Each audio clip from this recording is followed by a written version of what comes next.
Buenas noches, hermanos.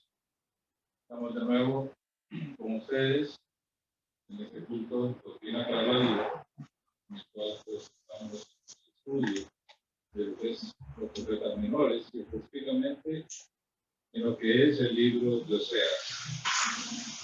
Vamos estudiando, vamos entrando, ¿verdad?, en el análisis del capítulo 2 del libro de Oseas, donde como hemos dicho en estudios anteriores, el capítulo 2 amplía lo que significó, lo que se reveló, o lo que Dios reveló en el capítulo 1.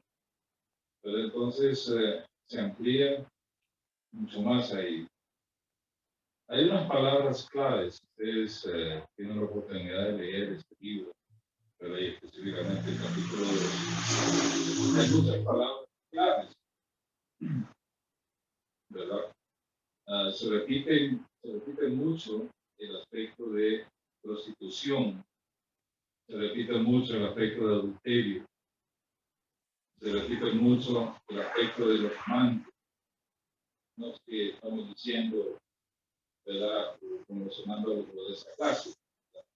Simplemente recordemos que, ¿verdad?, la relación matrimonial que tenía el profeta Oseas con Gomer, su esposa, o como el Señor la llama, ¿verdad?, una mujer de prostituciones, es para ilustrar, ¿no? De hecho, es una manera de dar una forma de simbolizar lo que está pasando entre Israel, o sea, el reino del norte, y el Señor Dios, o sea, Jehová, ¿verdad?, Dios verdadero. Entonces eso permite, ¿verdad?, permite ilustrar básicamente o simbolizar esa clase de relación que hay. Y lo que se quiere dar a entender, básicamente, cómo la nación, cómo el reino del norte se apartó del Señor y sobre todo se apartó del pacto y se entregó, ¿verdad?, se entregó a la idolatría, se entregó específicamente en el culto a Baal, como lo podemos ver aquí en este capítulo 2. Pese a que Jehú, uno de los reyes, ¿verdad?, prácticamente exterminó el culto a Baal, mató básicamente a todos los profetas de Baal, quebró los lugares altos, pero la nación siempre se mantuvo con esa, podemos decir, esa inclinación, esa propensión a adorar a esta imagen o a darle culto, ¿verdad?, de este ídolo llamado Baal. Hemos ido avanzando y nos encontramos ahora en lo que es el versículo 5 del capítulo 2. Dice, porque su madre se prostituyó, la que los dio a luz se deshonró, porque dijo, iré tras mis amantes, que me dan mi pan, y mi agua, mi lana, y mi lino, mi aceite, y mi bebida. Nos habíamos analizado antes, en la reunión anterior, habíamos visto, ¿verdad?, de que ese es un llamado a los israelitas individuales o a los israelitas en sí, ¿verdad?, a las personas, o podemos decir a los ciudadanos de Israel, para que acusaran a su madre. La madre en sí, ¿verdad?, es otra palabra que se repite mucho, madre, hijos, ¿verdad? La madre en sí es el reino, como una unidad ideal, ¿verdad?, como una especie de país, una especie de país, ¿verdad? Así se llama lo que es la madre, ¿verdad? Se llama Israel, la madre, que representa o simboliza a la nación como reinas, pero sobre todo está, podemos decir, representada por sus gobernantes, o por la élite gobernante. que no crean que solo se trataba del rey. En verdad tenían muchos súbditos, ¿verdad? Pero no solamente súbditos, en la corte real había innumerables funcionarios, innumerables consejeros, así como lo hay el día de hoy en los países, ¿verdad? Existen muchas instituciones, existen empleados públicos. De la misma manera había en aquel entonces. Entonces, siempre vamos a ver ahí, ¿verdad?, de que habla de la madre y habla de los hijos. Los hijos son básicamente, como decir, todos aquellos que han nacido bajo el pacto. Son israelitas nacidos bajo el pacto. Y en ellos se incluyen todos los grupos de judíos, o de israelitas, perdón. Y se incluye al remanente fiel también, porque siempre Dios ha tenido un remanente que no ha doblado sus rodillas ante Baal. Hay otros grupos también que son diferentes, ¿verdad?, a lo que pasa. Pero hay otro grupo, que es la mayoría, que son, podemos decir, muy activos, muy celosos en cuanto a la idolatría del pueblo. Muy podemos decir, personas que le dan una excesiva énfasis, un excesivo culto a los dioses, por lo cual Dios había dicho, ¿verdad?, que no adorara. Y no solamente se trata de manos de adoración, sino prácticas. Cada ídolo impone. Incluso tiene sus propios sacerdotes, propias leyes, podemos decir así. Entonces la nación básicamente, como tal, como dice ahí, se había prostituido. Entonces el llamado es precisamente eso. Dice, porque su madre se prostituyó. Miren ustedes en el versículo 5. Bueno, en el 4 habíamos dicho, habíamos visto que había una repetición, ¿verdad?, de la conjunción y,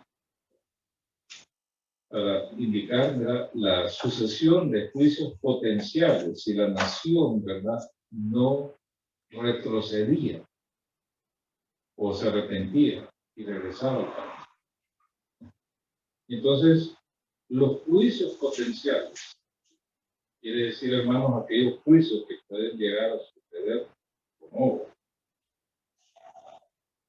se describen con todo detalle a partir del versículo 3. Y en esos juicios potenciales están incluidos no solo la nación como reina, como una unidad ideal, sino también los hijos. Por eso dice, ni tendré misericordia de sus hijos, o sea, no me compadeceré de sus hijos. Ya eso había sido anunciado antes en el versículo 9. Y quiero decirles que esta es una nueva revelación de Dios. Transcurrido aproximadamente unos 25 años cuando estudió esto, lo cual es un tiempo más que suficiente para que la nación reflexionara, se arrepintiera y volviera al pacto.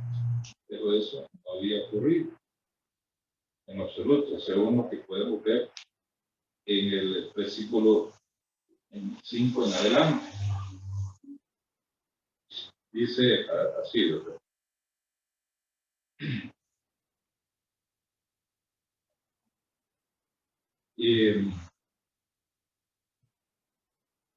Para ubicarnos en el contexto del capítulo 2, y precisamente el versículo 5, vamos a leer los siguientes versículos. Mira, versículo 5, porque su madre se prostituyó. Eso es una referencia a lo que dice el versículo 4. Dice, no tendré misericordia de sus hijos, porque son hijos de prostitución. Habíamos dicho antes, ¿por qué eran hijos de prostitución? Por la conducta de su madre. Su madre, ¿qué es lo que había hecho? ¿Verdad? Su madre se había, mire, dice, se había prostituido. Se había prostituido. Entonces sus hijos tomaron el mismo camino, exactamente el mismo. Por eso el Señor los llama a contender para que ellos sean sus propios jueces. Entonces vamos a leer todo eso. Porque su madre se prostituyó, la que los dio a luz se deshonró. Porque dijo, iré tras mis amantes que me dan ni pan, y ni agua, ni lana, y ni vino, ni aceite, ni bebida. Viene en el versículo 6. Por tanto, he aquí yo rodearé de espinos su camino, y la cercaré con mi cetro, y no hallará su camino.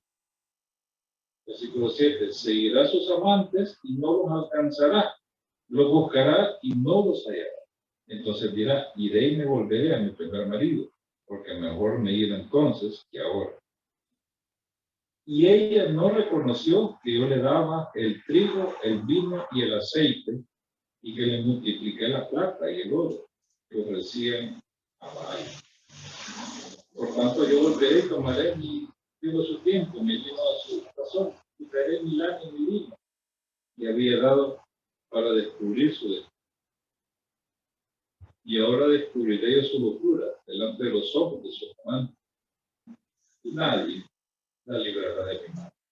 Y es que cuando el Señor, hermano, cuando alguien cae en la mano del Señor, ¿quién podrá decir? ¿Quién me podrá librar? Cuando viene el juicio del Señor, ¿a quién van a acudir? Cuando el Señor dice, nadie, es que no es nadie. Muy bien. En el análisis del versículo 5, ¿verdad? Miren ustedes, muestra el rumbo que había tomado la nación al creer que las necesidades de la vida las suplían las naciones en que confiaban o los dioses que adoraban. Porque dice, ¿verdad?, que ellos, el Señor les reclama y le dice, mi plata y mi oro que ofrecían a Baal. O sea, que ellos, básicamente, la nación creía, tenía ese concepto, que eran las naciones o las potencias emergentes en aquel entonces que las estaban públicos, dioses que adoraban. Me parece mucho, hermanos, como les digo, a los sacrificios que hacían, ¿verdad? Los antepasados nuestros, los antepasados de los mexicanos, ofrecían ellos culto, ofrecían sacrificios, ¿verdad?, para que vinieran buenas cosechas, para que hubiera fertilidad entre el ganado. Igualito, así pasaba con la nación, ¿verdad? Veía que todo eso se lo debían a esos dioses. Incluso, ¿verdad?, las naciones, a veces las potencias emergentes de aquel entonces, cuando entraban en guerra, ellos consideraban, ¿verdad?, que la victoria era también que en el campo espiritual había una lucha entre los dioses de la nación con la cual entraban en guerra y los dioses de ellos. O sea que había también una lucha espiritual. Y que ganaban la guerra porque los dioses de ellos eran más fuertes. Pero así lo creían. O sea, eso era lo que ellos creían. En eso, o sea, que había algo espiritual siempre, en esas luchas, en esa guerra. Pero también ellos, ¿verdad?, decían, el sustento nos lo dan nuestros dioses. Y por lo general, adoptaban los dioses de la nación derrotada. Entonces, vengan para acá también los dioses. a unirse con ellos, entonces unidos se volvían más fuertes, más poderosos, más ricos, más prósperos, inclusive. Y la nación entró, precisamente Israel entró, imagínense ustedes, el pueblo de Dios entró en ese campo. Eso se llama pensar, como pensaban las naciones. Acá. Creer lo que creían las naciones paganas. En vez de creer lo que tenían ellos a la mano y la ley o la Torá. Pero sí creían en lo que decían las naciones. Era más fácil, lo que era más sencillo. Y era más difícil creer lo que Dios decía en su palabra. Entonces, por eso es que la nación, digo yo, cambió de rumbo. Cambió de camino. Se fue por otro camino, que no era el correcto. Y se le olvidó también a la nación, ¿verdad? Que tenía ya un pacto con Dios. Y que aunque fueron los padres los que concertaron ese pacto ahí en el monte Oreb, en el monte del Sinaí, eso incluía a toda la generación siguiente vivir bajo el pacto. La nación, como digo, perdió el camino. Al habituarse a la idolatría, pues podemos decir, fueron cegados e imposibilitados de reconocer que verdaderamente estaba sufriendo con abundancia todas las cosas que necesitaba. Es increíble eso, hasta qué estadio llega la idolatría. Cegar. Eso es lo que digo yo, cegó. Y el diablo también tratando de estorbar los planes de Dios. Estas necesidades, vean ustedes, según lo que leímos, tienen que ver con la seguridad alimentaria, el vestido y los lujos. Dice ahí, su madre se resonró porque dijo, y detrás mis amantes que me dan mi pan y mi agua. ¿Qué es eso? Seguridad alimentaria.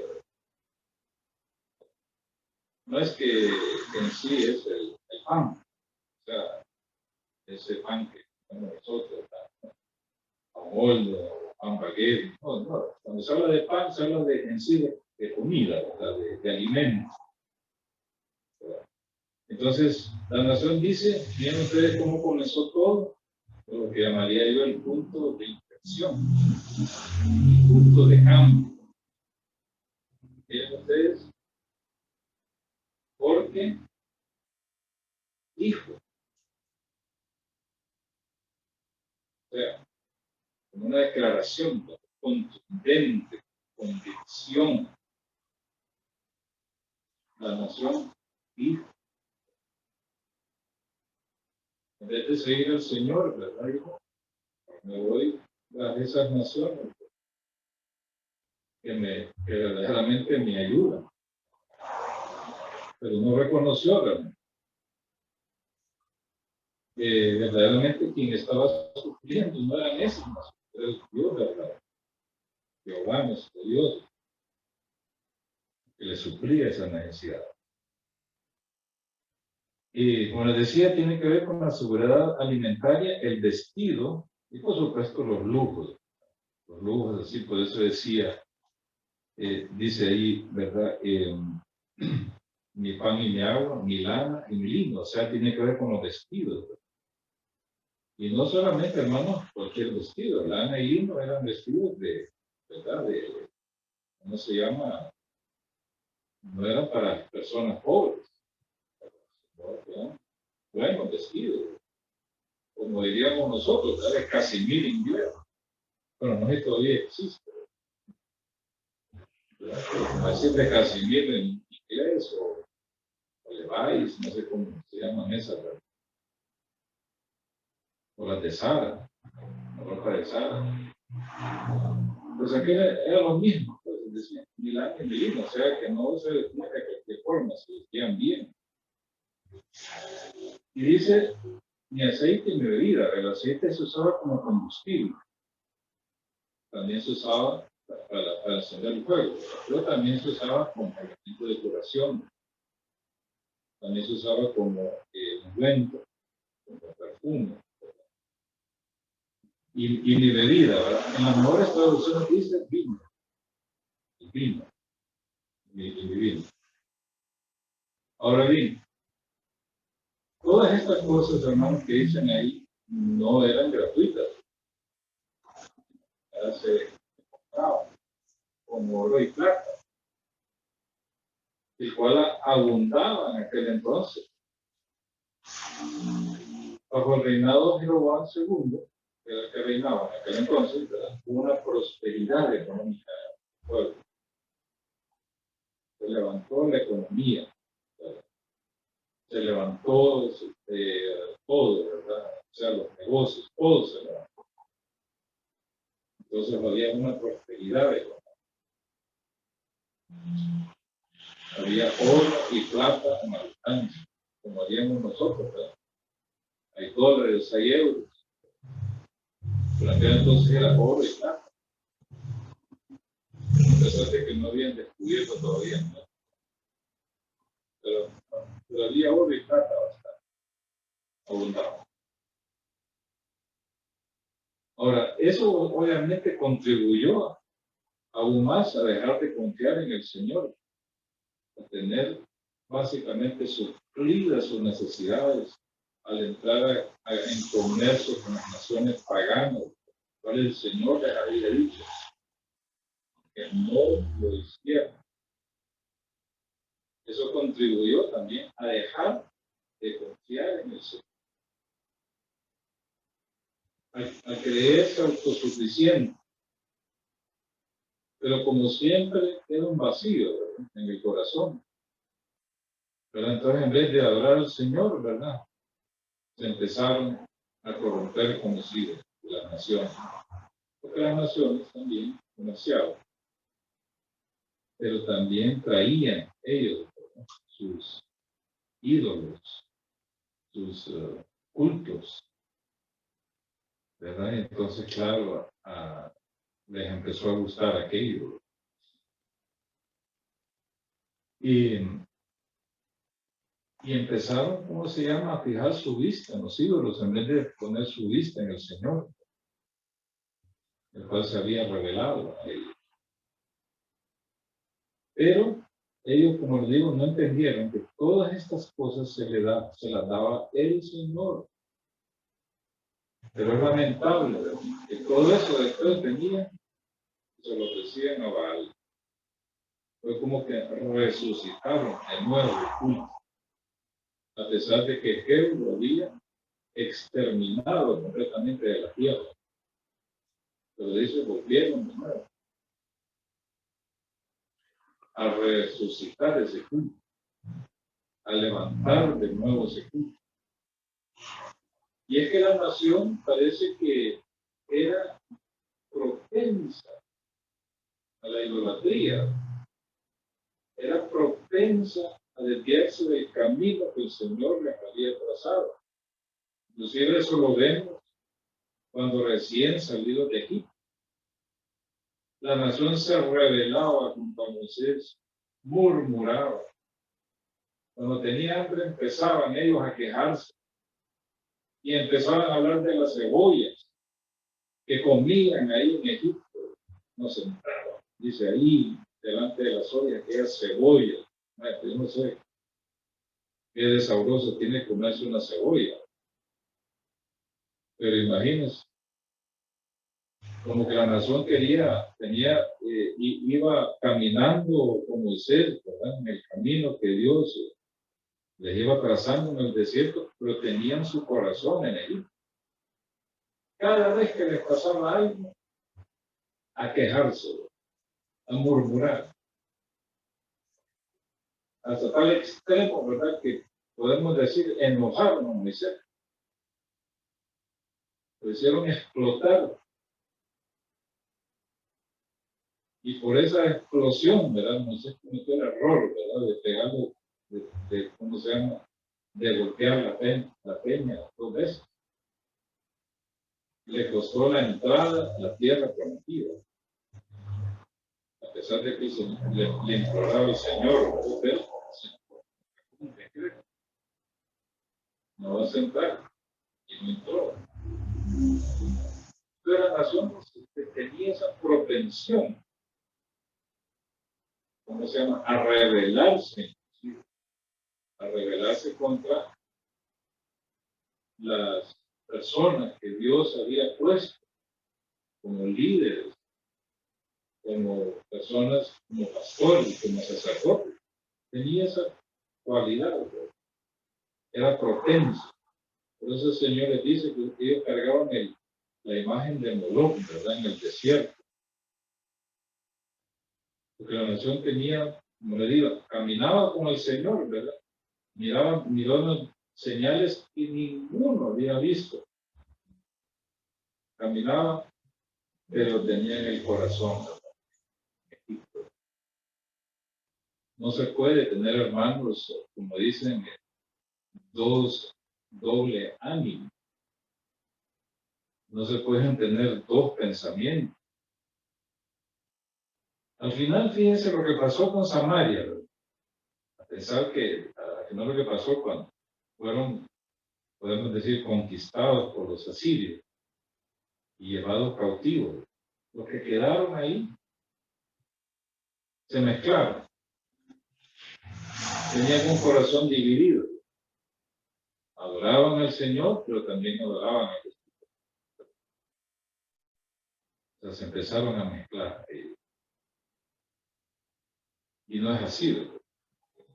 Por eso dice la palabra que el que es de doble ánimo es inconstante en todos sus caminos. No se puede ser de doble ánimo. Se tiene que ser de un solo ánimo, de una sola pieza, íntegra. Y eso es lo que pasaba con esta nación, ¿verdad? Yo diría que también hablamos de ¿verdad? En el material de estudio, hablamos del ecumenismo. Era como que mezclaron ellos. El ecumenismo es, como lo dice ahí, ¿verdad? Es que yo puedo tener comunión con las tinieblas, siendo luz, porque eso es lo que pretende la nación, los gobernantes, ¿verdad? Con ese ecumenismo, tratar de que la luz y las tinieblas tengan comunión. Eso es en sí todo, ¿verdad? Que nos miremos como iguales, ¿verdad? Nos miremos como adoradores, ¿verdad? De un solo Dios y llámese como se llama. Pero eso no es bíblico. Fíjese que al final, digamos que ocurriese el ecumenismo y que los verdaderos creyentes dijeron, bueno, vamos a tener comunión. Mire, al final lo que va a pasar es que se va a perder el poder de Dios. El Espíritu Santo se va a enfriar. Y al final vamos a terminar siendo absorbidos por las tinieblas. Porque el Señor mandó que no se puede haber yugo desigual. No puede haber. Por lo general, lo del yugo desigual siempre se aplica a que un hombre, bueno, se case con un hombre cristiano, se case con una mujer cristiana. Siempre esa ha sido podemos decir, lo tradicional. Pero el yugo desigual tiene que ver en todos los aspectos de la vida. Y tiene que ver mucho con la comunión. ¿Con quién tenemos comunión? Nosotros no podríamos tener comunión con el judaísmo, ¿verdad? Eso sería como decir, aceptar que el judaísmo es correcto. El judaísmo niega al Salvador Jesucristo. No reconoce, ¿cómo se llama? A Jesucristo el Mesías que ya vino. Créanme que hay mucha gente, muchas personas que yo conozco, personas jóvenes, muchachas jóvenes, muchachas cristianas, inclusive, que creen que solo es de emigrar de una religión a otra. Conocí una muchacha que hizo novio de un judío, diabloso, pero judío, lamentablemente. Y la única manera en que los padres de este muchacho judío iban a permitir que se casara con ella es que ella se convirtiera al judaísmo. Y efectivamente, como que el amor pudo más, sí, dijo, y se convirtió al judaísmo. Pero de eso, hermanos, esa es una apostasía. Aunque tengamos, aunque sea un judío ortodoxo, ¿verdad?, temeroso de Dios, ¿verdad?, pero si se mantiene en el judaísmo, y alguien, ¿cómo se llama?, se vuelve al judaísmo, eso es una apostasía, aunque tengamos el mismo Dios. Pero eso es una apostasía, básicamente. Es como volver de nuevo a la ley. Cuando sabemos que la palabra de Dios en hebreo dice que lo que se envejece está próximo a desaparecer, ¿verdad?, hablando del antiguo pacto. Entonces, si estamos viviendo bajo el nuevo, ¿cómo es que vamos a regresar al antiguo? Sería un retroceso. Jesucristo no podría venir de nuevo a morir, o tendría que morir de nuevo. Eso no es posible. El sacrificio de Cristo, hermanos, es único, eterno e irrepetible. Por eso dice Hebreos, cuando Él venga, no va a venir en relación con el pecado. Cuando venga por segunda vez. La primera vez sí vino en relación con el pecado, ¿verdad? Porque vino aquí a ofrecerse como el Cordero de Dios. Pero el que dijo, bueno, yo voy a tomar forma humana y me voy a sacrificar. O sea, el sacrificio de Cristo es el único aceptable para Dios, no hay otro. Y no puede haber otro en absoluto. Entonces, sí, el ecumenismo no es Biblia. Y esta nación, ¿verdad?, entró en ese, podemos decir, en adoptar varios cultos, creyendo que podía mantener su, ¿cómo se llama?, su comunión con Dios, y al final terminó siendo absorbida por el paganismo, por la idolatría. Dejó el pacto para confiar en sus ídolos. En la primera parte del versículo, el versículo 5 dice, porque su madre se prostituyó. Miren que la Biblia textual lo traduce así, sí, su madre se prostituyó. Esta oración explica la razón por la cual Dios considera a los hijos como de prostitución o bastardos, es decir, nacidos fuera del matrimonio, por la conducta de su madre prostituirse. Ya sabemos, hermanos, que este es un simbolismo. Un simbolismo. Esto tiene que ver con el culto de los ídolos al abandonar el pacto. Los israelitas individualmente siguieron los lineamientos del reino representado por los gobernantes y introdujeron cultos ajenos a la ley mosaica. Al analizar la historia de Israel, vemos que era propensa, como les he dicho, a la idolatría.